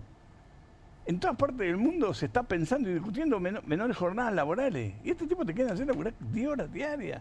Es decir, hubo muertos en el mundo, en la historia de la humanidad. Ya de hecho. Por las 8 horas laborales. Pero ya de hecho se trabaja mucho más que eso por el multiempleo. Sí, por supuesto. En el hospital, ¿cuántos laburos tiene un trabajador promedio? La mayoría está con pluriempleo, sobre todo enfermería, por lo general trabajan sábado, domingo y feriado, y además tienen un trabajo durante la semana, es decir, que no tienen ni un día de descanso. O toman la guardia de la noche, que son de jornadas de 10 horas, salen a las 7 de la mañana y van a tomar otro empleo. Perdón, guardia 10 horas y después van a seguir atendiendo, más allá de lo que tiene que descansar esa pobre persona, es como qué prestación da, ¿no? No, es ni hablar de cómo en el hospital hoy, por ejemplo, la dotación de enfermería es crítica. ¿Bajó mucho en los últimos 2 años? Sí, porque han recortado las horas extraordinarias, no cubren cuando hay vacaciones o licencias, y además han renunciado muchos enfermeros y enfermeras. Entonces, donde había 11 enfermeros, hoy tenés 8, y son enfermeros que tienen que cuidar 5 pacientes muy complejos, cuando la relación enfermero-paciente para garantizar la calidad de atención es un tema muy delicado y que tiene que estar calculado de manera científica. Con chicos más todavía, ¿no? Más con niños, por supuesto. Entonces, cualquier intervención de enfermería en un niño es mucho más complicado que en un adulto, porque el niño se mueve, tiene miedo, hay que tranquilizar a la mamá y al niño. Entonces, la motosierra que está pasando por el hospital tiene un poder de daño tremendo, ¿no? A ver, hoy Milei, hablando con Andino, dice, bueno, había una campaña sucia sobre lo que yo iba a hacer con hospitales y universidades, miren. Por ejemplo, me dijeron que iba a cerrar las universidades. Sí. ¿Están cerradas? No. Siguen. Dijeron que iba a cerrar los hospitales. ¿Están cerrados? No. Es decir, fíjese, todas las cosas con las que amenazaron, ninguna es cierta, y sin embargo siguen asustando a la gente con eso. Sí, ahora, para que esto salga, presidente, usted... Esto es el Garrahan, el hospital Garrahan. Está lloviendo adentro del propio hospital, ¿no? Sí, eso es recontra escandaloso porque hay 40.000 millones de pesos en un fondo de inversión que deberían estar volcados a obras de infraestructura y la otra mitad a reforzar lo que es el ítem recursos genuinos. Nosotros estamos haciendo un amparo reclamando que, así como la facturación durante el 2024 aumentó un 400%, que el ítem recursos genuinos aumente de manera proporcional, que es lo que corresponde, pero están abandonando el hospital. Han recortado gastos en medicamentos oncológicos, en un hospital que atiende el 40% de los niños con cáncer. Por eso nosotros queremos impulsar que el Poder Legislativo impulse un juicio político al presidente Milei por incumplimiento de los deberes de funcionario público, porque es un escándalo que un presidente haga estas declaraciones cuando está realmente con datos precisos abandonando el hospital. Hemos hecho una denuncia también en la Defensoría del Niño, Niña y Adolescente con todo lo que se está dejando de hacer. Entonces, hoy presentamos una denuncia penal contra Milei, Franco y Lugones por esta decisión que han tomado de no implementar la ley que atiende a una emergencia en salud pediátrica, ¿no? Pero dice Milei, bueno, pero era todo campaña sucia, porque cerrar no lo cerré, mirá, ahí está funcionando de todas maneras. Claro, las universidades tampoco están cerradas. Pero ¿sabes que las universidades están cerradas para las miles de muchachos y muchachas que tuvieron que dejar? Están cerradas para ellos, porque no logran entrar más. ¿Cómo? Están cerradas para los que no logran entrar más a la universidad. Para los docentes y los enfermeros que se fueron, las enfermeras también. No, pero está claro. Claro, también. Hoy tenés se han ido, dicen alrededor de, no hay ninguna estadística seria, pero más de 10.000 docentes. Eso en alumnos multiplicado por 10. Las becas de 35.000 pesos por mes. Imagínate que uno estudia en la Universidad de Buenos Aires y tiene que viajar de Avellaneda todos los días. 2 días viaja. Y llega a la universidad, tiene un sándwich, se le acabó. Tiene que comprar un apunte para la clase, ni hablar de comprar libros, nada de eso, porque es imposible. Para esos chicos se cerró la universidad. Ya está, no tiene más universidad. Para el que la familia no tiene recursos para mandarlo a la universidad o porque tiene que trabajar para sostener el ingreso familiar, tampoco hay universidad. O sea, una universidad o un hospital se pueden cerrar sin cerrarlo. Sí, claro, pero los vas asfixiando. La asfixia salarial, ya renunciaron 300 trabajadores del equipo de salud y no hay llamado a concurso. Entonces, es un goteo continuo. Es un cierre en goteo. Un vaciamiento, y hay una cosa que hay que decir, que los que sostienen las instituciones son los médicos, en el caso de los hospitales, la enfermera, el personal, y en las universidades, los docentes y los no docentes con salarios de miseria, ¿no? Más del 80% de la colonia de pobreza. Norma, nosotros hablamos por primera vez en A24, el año pasado, creo que a comienzos del año. Ahí te conocimos. Nos llamaba mucho la atención tu capacidad de contar las cosas que estaban pasando, y de alguna manera me impacta muy fuerte porque de aquella primera charla a esta estás pidiendo juicio, o estás en representación del colectivo pidiendo juicio político y una convocatoria nacional. Mirá el recorrido. Mirá el recorrido. Yo sé que entendés, te sentís política, pero vos no te dedicaste a la militancia política de alguien que tiene en su propio decir cotidiano ya paro general, ya juicio político al presidente. No venís de ese palo, digamos. No. ¿Vos mirás tu propio recorrido? Sí, quizás no tanto. Lo que me mueve de verdad es esto, ¿no? Yo hace 38 años que trabajo en el Hospital Garrahan y sé la función, la misión imposible que tiene el hospital en lo que es la salud pediátrica. Vi cómo pudimos dar respuesta a necesidades de la población infantil, niños que tienen enfermedades que no se pueden solucionar en otro lado y necesitan el hospital. Entonces, lo que tengo es la convicción de que nosotros como equipo de salud no tenemos la opción de dejar de luchar, de dejar de defenderlo junto a las familias y el vacío, porque el Garrahan lo que ha hecho es ser como un articulador de las otras luchas. Nos tocó esto, ¿no? Nos tocó estar en este momento de la historia de nuestro país acá. Y desde ahí yo creo que es posible, por encima de lo político partidario, defender un hospital público como el Garrahan, defender la universidad a donde van los hijos de los trabajadores y las trabajadoras. Defender a las familias que tienen personas con discapacidad, responsabilidad de cuidado, que hoy necesitan la integración escolar, necesitan el transporte, necesitan los prestadores y dependen vidas humanas. Entonces yo como profesional de la salud, en este rol que me toca de representar a un colectivo, no puedo mirar para otro lado y decir, bueno, ¿será que esto tiene que pasar?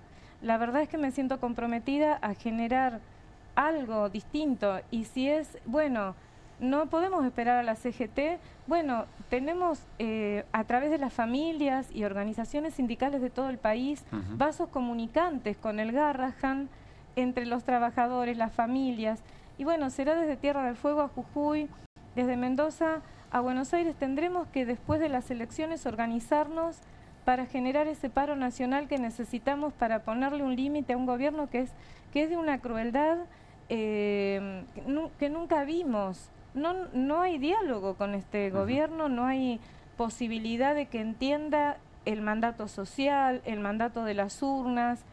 Es como, se dice mucho, aceleran las curvas, pero nosotros vamos en un micro que lleva chicos, niños, niñas, adolescentes.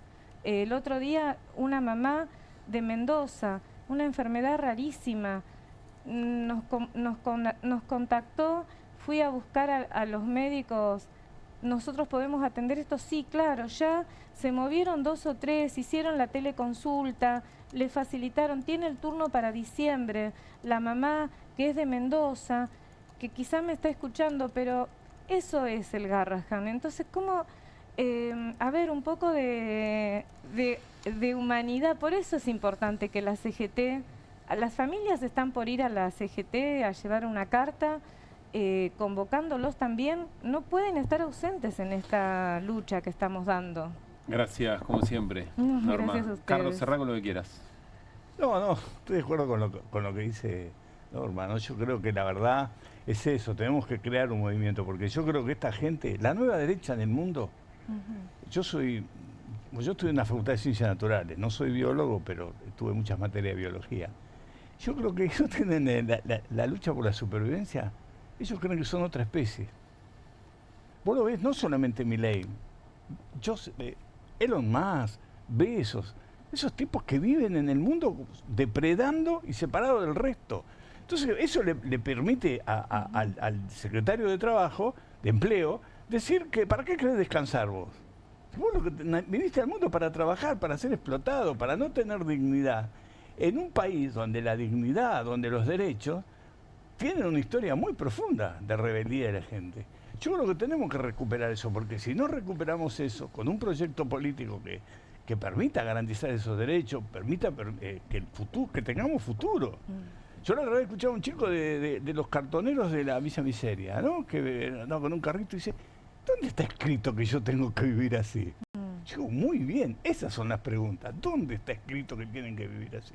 ¿Vos sabés cuál es de qué se trata el último libro de Giuliano da Empoli, ¿no? El de sí. Los ingenieros del caos. Sí, los depredadores. Claro, los depredadores, esos son. Pero depredadores como otra especie. Siempre decía un compañero mío, van a vivir tan separados de nosotros que es como en las Islas Galápagos, ¿viste? Que aparecieron todas las especies, bueno, que sabe algo de biología, sí. el aislamiento crea especies nuevas. Se aíslan del resto de la humanidad. Esa es la pelea cultural. Son especies peligrosas. Aparte son peligrosas. Las Islas Galápagos son ahí en las tortugas, pero yo creo que tenemos que dar una lucha de conjunto. Tienen que entender, la CGT tiene que hacer una discusión, los propios. Nosotros estamos en la CTA, pero la CTA es muy pequeña, la CGT es muy grande. Es necesario que los trabajadores tengamos la unidad. Únanse, trabajadores, decía un líder argentino. Nos tenemos que unir, porque si no, no lo vamos a derrotar. Peleas sueltas nos ganan siempre, y es lo que hacen todo el tiempo, ¿no? Carlos, gracias por estar, Norma, lo de siempre. Gracias a ustedes. Muy lindo el mapping. Nos vamos a la tanda y al regresar scrolleamos en el final del programa. Dale.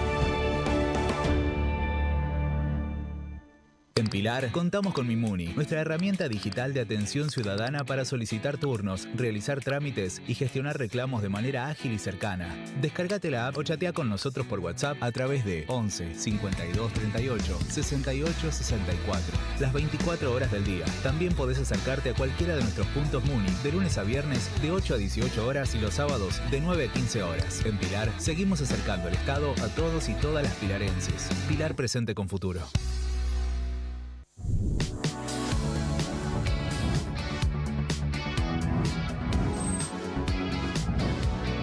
Soy Agustín Neglia, los invito a todos a ver por Amazon Prime lo mejor de La Rioja en nuestra nueva serie de viajes Super Guide por Amazon Prime.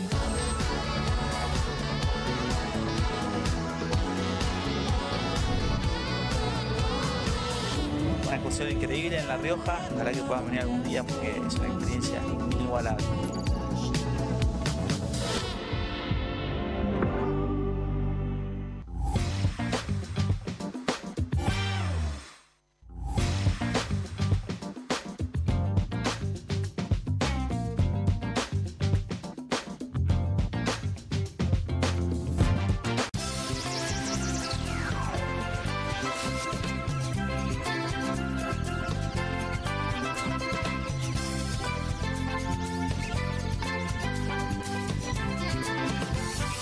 Así se ve un sistema de movilidad integrado. Y así se siente hoy. Buses eléctricos, modernos y silenciosos. Peajes inteligentes sin barreras. Y más obras para viajar mejor. Todo conectado. Buenos Aires Ciudad. Hay casa. Hay freezer. Hay helado. Hay serie. Hay sillón. Hay bono helado. Hay amigos. Hay reunión. Hay postre, bro.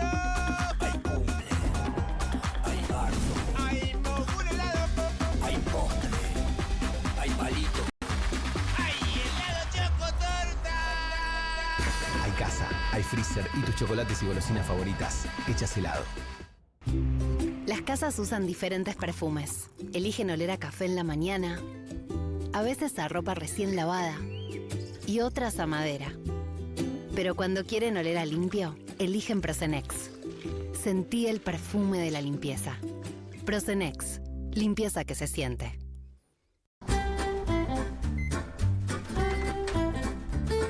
Yo, la media tarta que congelé el sábado, medio huevo duro y un sorrentino. Me gustaría media porción de pizza, 3 nuggets de pollo y medio choclo. Crea tu propio menú con lo que tenés en tu casa, con un microondas Atma. Necesitamos terminar lo que empezamos. Necesitamos hacer las reformas que faltan. Si lo hacemos, Argentina cambia para siempre. Es la última oportunidad. Es a todo o nada. Es ahora o nunca. La libertad avanza o Argentina retrocede. Patricia Bullrich, candidata a senadora nacional por la ciudad de Buenos Aires. La libertad avanza. Lista 501. Che, prendete una cosa de loco. Bien, acá estamos, Turco. Nos juntaron, acá estamos. Qué alegría estar Dame un abrazo, juntos, dame un dame un abrazo. Qué lindo Vamos verte. a salir por este programa que es maravilloso. Esto es Cata TV Streaming y aparte nos fusionamos con Bravo TV. Qué fusión, qué alucinante. Cuando el talento se une para llevar el... Gracias por el talento. Sí, no hablaba de nosotros. Vamos de lunes a viernes de 16 a 17. De lunes a viernes, de 16 a 17 en... ¿Cómo se llama? Esto es Cata TV Streaming, Bravo TV y esto es Una Cosa de Locos. Una Cosa de Locos. Qué bueno. Programa. Por Cata lo vas a ver, por Cata lo vas a disfrutar. Che, prendete una cosa de loco. Bienvenido a todo Latinoamérica. Caras TV llegó a DirecTV, el canal de las celebridades. Entretenimiento exclusivo las 24 horas del día. Más Caras, con la conducción de Héctor Maugeri. Red Carpet, Caras News, Caras Realeza, Caras Fashion, Caras TV. Llegó a DirecTV. Contenidos exclusivos para toda Latinoamérica. Vas a votar diputados y senadores. Elegí a quienes siempre enfrentamos y enfrentaremos a Milei. En Cava, Cristian Castillo y Mercedes Trimarchi senadores. Frente de Izquierda, lista 506. Si queremos ir para adelante, el primer paso es no elegir ni a los de antes ni a los de ahora. Si no vas a votar, ganan ellos. Con tu voto, vamos para adelante. Para adelante, lista 69. Facundo Manes, senador nacional por Ciudad de Buenos Aires. Votame para una ley que te dé medicamentos accesibles y que termine con la corrupción política farmacéutica. Votame para empezar a producir y trabajar y terminar con la especulación financiera de ganar plata sin trabajar. Votame para potenciar la libertad de expresión y multar a esos periodistas que te agravian y te niegan el derecho a réplica. Marcelo Pereta, Jimena Arce, candidatos a diputados nacionales por Cava. Movimiento Plural, lista 352.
Bueno, finalmente la justicia electoral resolvió de qué manera se tienen que difundir los resultados del domingo, Martín. Así es, y lo resolvió de qué manera. La manera es obvia, distrito por distrito, porque las candidaturas son distrito por distrito. Perdió de nuevo la Libertad Avanza, viene perdiendo por lo menos 2-1. Quería reimprimir las boletas, la boleta de la provincia de Buenos Aires, no pudo. Quería que el domingo se informe oficialmente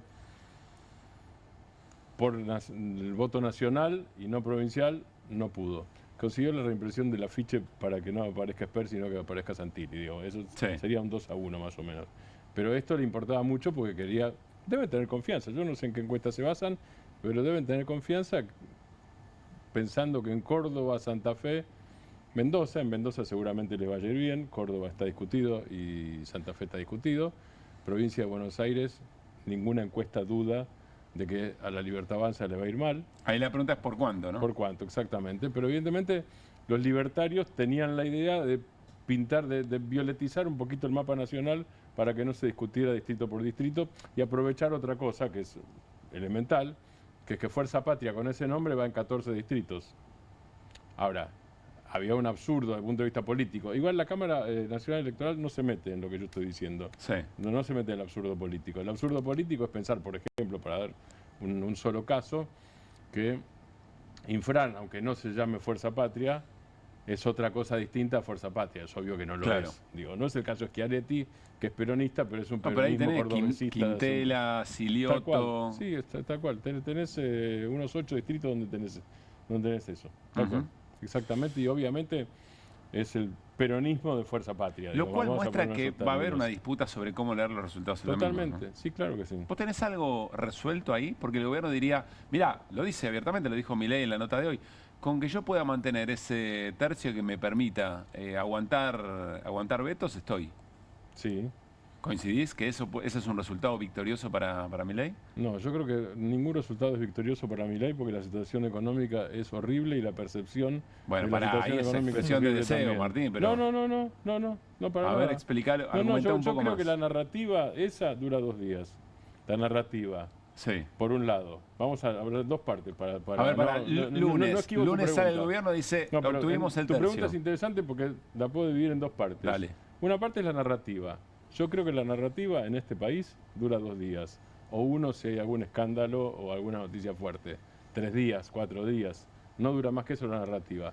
Pero voy a otra parte que es interesante lo que vos planteás, porque es el tema del número para blindarse frente a los vetos. Y eso lleva a una deriva autoritaria. Pero no es que a mí me parece que lleva una deriva autoritaria. Lleva una deriva autoritaria. Y ahí el desafío, yo no tengo respuesta para eso. Me parece que el gobierno no tiene todas las cartas como para jugar con legitimidad una deriva autoritaria. Una deriva autoritaria es pensar de la legalidad. Pero espera, ¿qué llama deriva autoritaria en función de ese tercio para a lo que recién dijo Norma del Garraham, que dijo, el presidente actúa casi como un rey. Y yo a veces le sacaría el casi. A eso le llamo deriva autoritaria. Digo, el abuso de DNU, el uso de DNU es legal. El abuso de DNU no es legítimo, es una deriva autoritaria. Yo no estoy hablando en términos jurídicos, porque no soy constitucionalista. Sí. El abuso de DNU políticamente es una deriva autoritaria. Digo, el DNU 70-2023, que es la base de la reforma, algunos dicen 300 leyes y otros dicen 600 leyes, es deriva autoritaria. Y ahí sí cito constitucionalistas, Gustavo Ferreira, por ejemplo, que dice, y Andrés Gil Domínguez en este programa lo dijo en aquel momento, muy poquitito después, porque hacíamos QR en el 2024, o sea que poco después de eso, me acuerdo perfectamente una entrevista que le hicimos en El Piso el año pasado, cuando dijo que era una reforma de hecho de la Constitución, que estaba cambiando los fundamentos de la Constitución. A eso le llamo deriva autoritaria. Es interesante lo que plantea, porque vos decís, mirá, más allá de cómo se lee el resultado, quién gane, quién pierda en esa pelea por el sentido del resultado del domingo, van a pasar un par de días y todo se va a resumir a la puja política en función de las políticas y las consecuencias de Milei, y lo social, y por otra parte a un gobierno que se va a demostrar querer gobernar por decreto.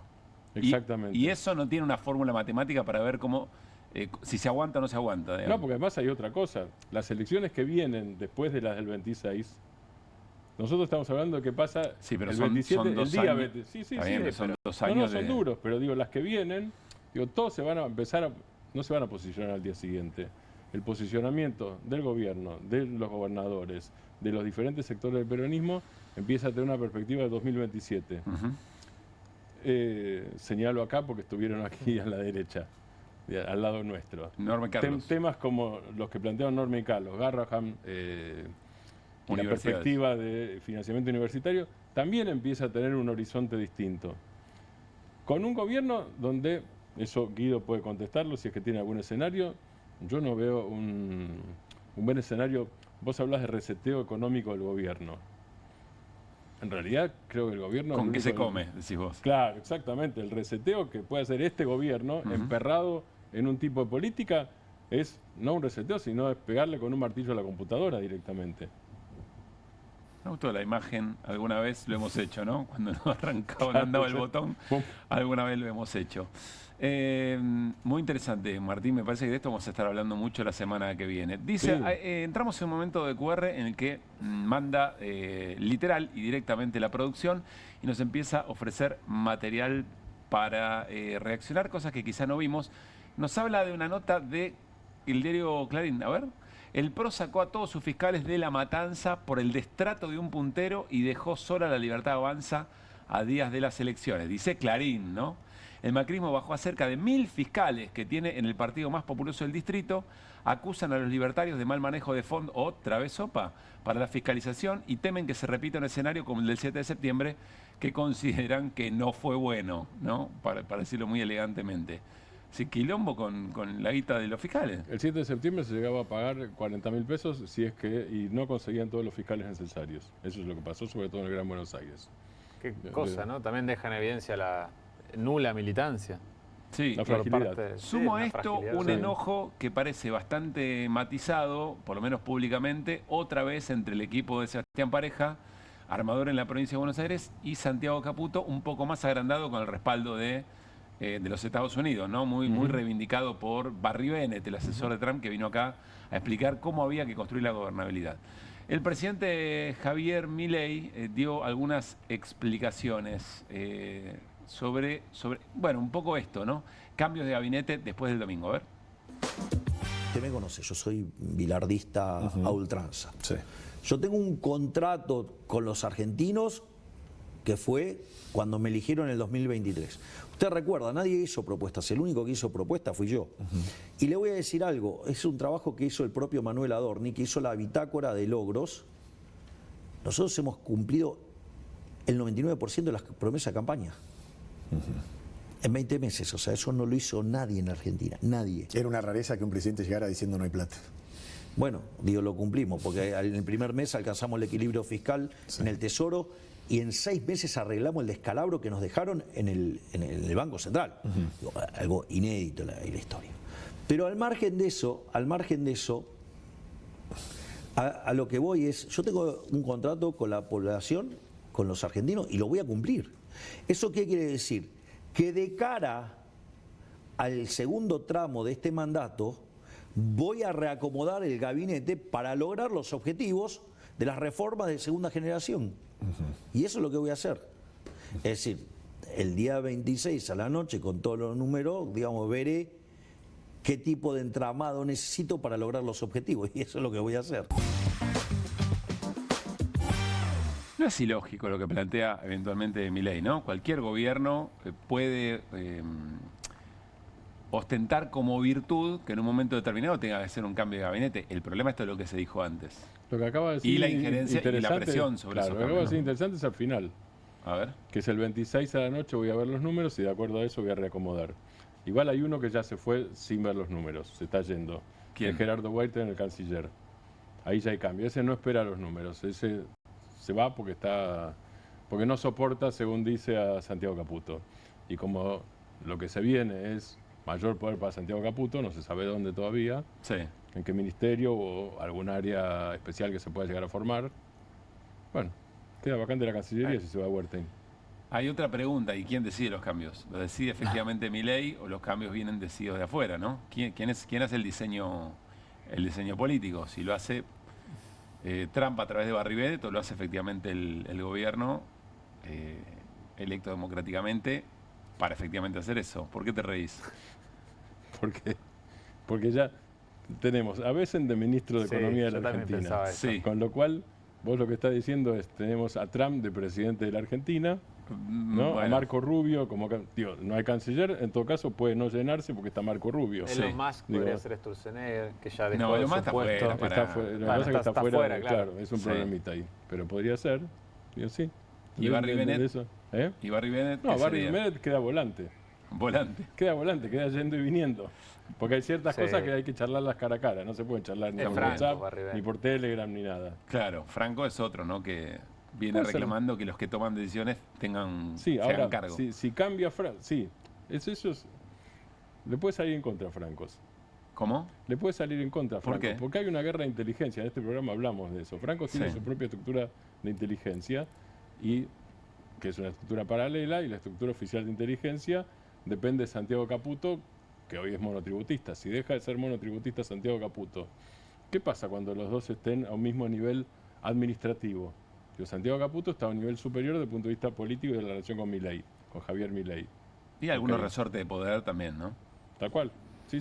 Pero digo, si administrativamente quedan iguales, ¿qué pasa con esas áreas que dejan de ser, que pasan a ser más translúcidas?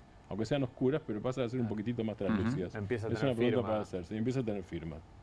Claro, donde empieza a haber papeles, registro de lo que se hace. Tenés presupuesto, digo... Algo que le envidia mucho, ¿no? A Santiago Caputo, el hecho de no tener firma, ¿no? Dice, de poder entrar sin tocar la puerta de la oficina del presidente. No, es una situación inédita. Yo no recuerdo una situación así, de alguien que tenga tanto poder tras bambalinas, ¿no? Mirá que han habido personajes... Haces bien en no recordar porque no hay. Han habido personajes muy importantes y muy determinantes detrás de las cortinas, pero... así como esto yo no recuerdo.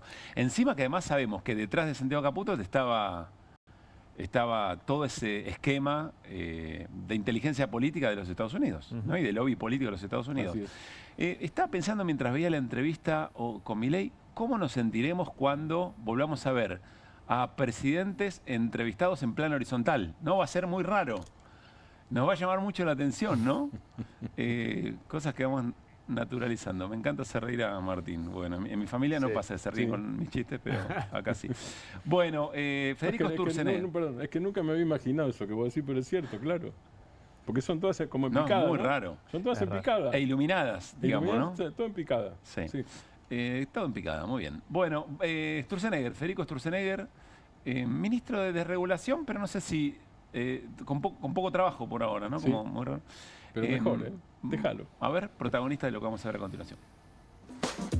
No lo ve de la misma manera es Donald Trump. Dijo, no tienen dinero, no tienen nada, luchan con todas sus fuerzas por sobrevivir, se están muriendo. ¿Qué piensa usted sobre eso? Bueno, Trump es un político de frases fuertes, ¿ok? Pero me parece que el apoyo que ha dado el presidente Trump al gobierno de Javier Milei es algo absolutamente inédito. O sea, que esto, por ejemplo, viste que el Tesoro está comprando pesos. Eso lo hizo con dos economías Estados Unidos en su historia. ¿Sabes cuáles dos economías? Alemania y Japón. Entonces hubo en algún sentido un apoyo estratégico de Estados Unidos a esas economías. Bueno, y todos sabemos lo que son esas economías. O sea, ¿usted piensa que vamos camino a ser Alemania o Japón? Con Javier Milei no tengo absolutamente ninguna duda. Es muy interesante porque es muy parecido el argumento al de Villaverde, la diputada rionegrina, que dijo, para demostrar que yo no soy narco me voy a hacer una rinoscopía. Y acá dice, claro, si Estados Unidos apoyó a Alemania o a Japón, básicamente vamos en ese camino. O lo somos o vamos en ese camino. Son peras con manzanas, ¿no? Como que no tiene mucho que ver, ¿no? Sí, a mí no resulta mucho el argumento. Mucho lo que dice que compra pesos, ¿viste? ¿Por qué? Ese porque giro vos que decís le que en hace... Alemania no compró pesos. No, claro, pero digo, es vender dólares, vamos, ¿no? Eso de comprar pesos no se va a quedar... No hay un interés... no hay un interés por comprar una desesperación pesos. Claro. Ya que tocas el tema, tenemos unos minutos, ¿no, señor conductor? Sí, señor. Bien.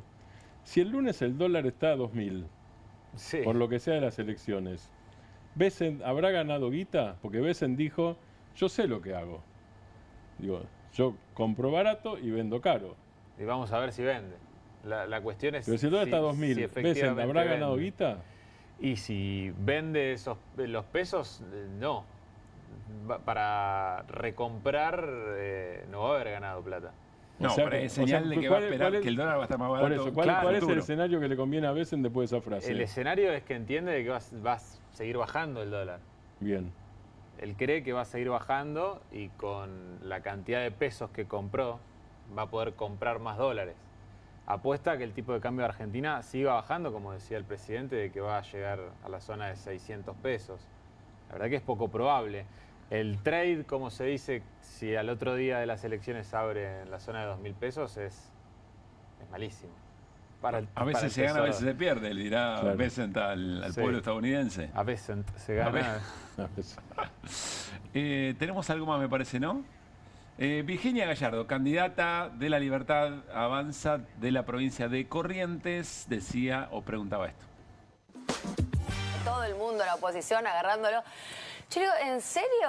¿Sabes qué? Le dije gracias, porque lo hicieron re viral y era lo que yo quería. El mensaje, no ese dato tonto mintiendo, porque evidentemente así funciona. ¿Pero sabe cuántos habitantes tiene la Argentina? Sí, 50 millones. No son 50. ¿Cuántos tenemos? 47.300. 47, bueno, más o menos, pero sí. Acabo de estar en una reunión, digamos, con empresarios y para redondear, pero... Son malos, chicos. Dijo 50 más o menos. Está bien para redondear. La banco en esta. Lo que no la banco es... porque es la misma teoría de, bueno, hablan mal de mí. Es como, ¿no? Ayer el libertario que hablaba de cómo se burlaban de Milei en los programas de entretenimiento estadounidenses y decía, hay que llegar. Un paisito como el nuestro que llega, aunque sea a ser bardeado en esos programas de Estados Unidos, eso es llegar, eso es ganar. Eso es fenómeno barrial. Ese argumento de Virginia Gallardo no lo banco tanto, pero para... 50 millones, ¿no? Sí, se lo damos por válido. Más o menos 5%. Emilia Orozco, sobre los aborígenes, a ver. Voy a lugares donde tienen 6, 7 hijos y digo, no tengas más hijos. Si vos no los tenés en las condiciones en las que te gustaría, si realmente amás a esos niños, primero asegurarles el bienestar y después fíjate si seguís ampliando tu familia. Y hay gente que dice, no, yo quiero tener más porque cobro tal cosa. Entonces, cuando nosotros hablamos de la batalla cultural, se trata de eso. Hemos tenido un gobierno que le ha hecho creer a la gente que los recursos son infinitos y vos sabés muy bien que no es así. Si vos gobernás de manera responsable, hay que tomar medidas que a veces son odiosas y que a mí, como representante de La Libertad Avanza, en Salta, en zonas muy marginadas, Salta es una de las provincias más pobres, si me voy al norte, al Chaco salteño, donde tenemos comunidades aborígenes, es muy difícil hacerle entender al aborigen que tiene, cuál es la forma o el mecanismo de salir adelante. Emilia Orozco, además de ser diputada nacional, es primera candidata a senadora nacional por la provincia de Salta. Yo me quedo con lo que dice Gieco, ¿eh? ¿Con? Con los Orozco me quedo con lo que dice Gieco. Yo pongo los votos solo por Rodolfo, por Emilia no. Muy bueno. Muy bueno, Martín. Bueno, estamos llegando al final. ¿No tenemos un meme para Guido? A ver, esto es dedicado a Guido Bombini. No, gracias. Yo solo tomo deuda. Debo reconocer que me sacó una sonrisa, ni bien lo vi en la sorpresa. Para mí está bien. Está dentro de la categoría, está bien. Nuestro ministro de Economía... es un tomador compulsivo, aparte de todo. De deuda. No, eso no cabe duda. Claro, de deuda. Sí, no tomador compulsivo. Lo hizo con señor. Macri, lo hace ahora. Circulaba con Macri ese. Y muy, diríamos, suelto de cuerpo, ¿no? O sea, sin ningún tipo de inconvenientes ni de problemas. Muy canchero también. Hoy tuvo tiempo para responderle también a Delfina Rossi, pero parece que para ir al Congreso de la Nación a hablar sobre el presupuesto no tiene mucho tiempo. Cierto. Bueno, esto pasó en TN con el primer candidato a diputado nacional de la Libertad Avanza en Córdoba. A ver. Bueno, estamos festejando la conexión, ya que viene el presidente de la Nación de acá de Córdoba, la conexión especial que tiene él con la gente de Córdoba, con el público de Cordobés y el público cordobés con él. Y se fue a negro. El público cordobés, ¡pum! El público cordobés pisó el cable. La conexión con Córdoba no parece ser la que estaba diciendo el candidato. Parece que el 77% del 2023 no se va a repetir en Córdoba. Bueno, claro, más que el público cordobés, la desconexión es. La conexión, ¡pum! Se cae. ¿Las fuerzas del cielo serán? Que están operando en la fuerza escena. de Schiaretti. Muy bien. Y hay un resultado, a ver, en función de ese número final que mencionaba Martínez, que pasa en la provincia de Córdoba con la Libertad Avanza, eventualmente, ¿no? Y uno más, creo que es el último, a ver. Apareció el fibrón. Está bien. Made in China, no te puedo creer. No te puedo creer que era hecha en China. Está, por supuesto, un chiste de nuestros amigos de AMEO para cerrar el QR de la jornada de hoy. Bueno, nos vamos a reencontrar mañana a 10 de la noche aquí en Bravo TV para hacerlo en vivo. Martín Granowski, que esté muy bien. Igualmente. Usted tiene una jornada muy importante, no mañana, pasado. ¿Digo bien? Mañana. ¿Es mañana? Mañana. Semifinales de Copa Libertadores. Así es. ¿Acá o allá? No, en allá. Río de Janeiro. Es mañana. ¿Y mañana tiene que venir? ¿Tiene que venir mañana? No.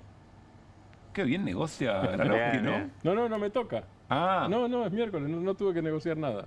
Eventualmente con la Comebol hiciste una muy buena negociación. Claro, exactamente. Bueno, mucha suerte si no nos volvemos a ver. Guido Bambini, ¿Boca va por la Copa cuándo? Por la Copa, no, son 6. Estamos tranquilos. Mala mía, muy equivocado.